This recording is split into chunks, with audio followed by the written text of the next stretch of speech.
Assalamualaikum warahmatullahi wabarakatuh. Terima kasih pimpinan yang saya hormati saudara kepala PPATK beserta seluruh jajarannya. Terkait dengan judi online, barangkali saya belum melihat langkah-langkah yang sangat konkret, ya, terutama dalam mengantisipasi transaksi judi online yang melalui cryptocurrency. Karena sekarang sudah mengarah kepada transaksi yang lebih modern, susah dideteksi, ya, karena ini sifatnya pseudium, tanpa alamat, tanpa nama, dan seterusnya. Itu dari sisi transaksi judi online. Dan saya kira juga beberapa temuan PPATK sampai hari ini belum ada tindak lanjutnya.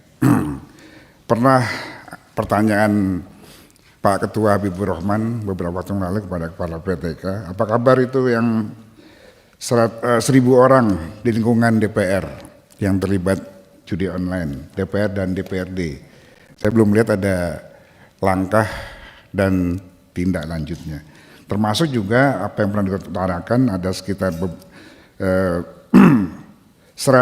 DCT, ya, daftar calon tetap anggota DPR yang bertransaksi tidak wajar sampai 51,47 triliun, ya, sepanjang pemilu 2022-2023. Ya, jadi ini juga perlu penjelasan lebih lanjut.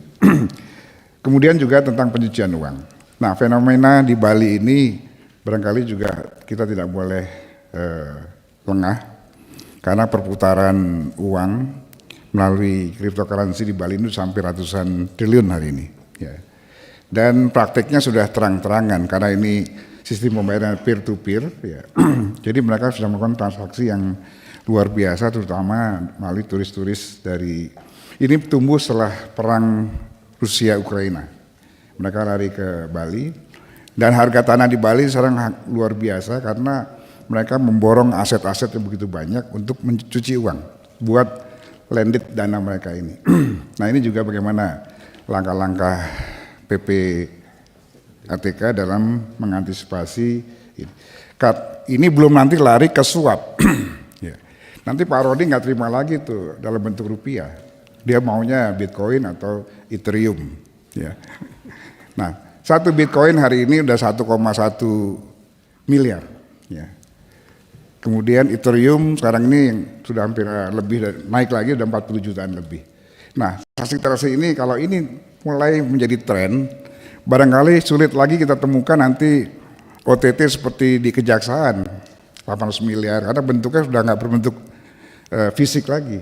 Tapi ini transaksi yang mampu mempengaruhi kebijakan, keputusan, ini pasti akan tetap berlangsung. Bagaimana antisipasi PPATK dalam hal ini. Demikian Pak Ketua, terima kasih. Assalamualaikum warahmatullahi wabarakatuh.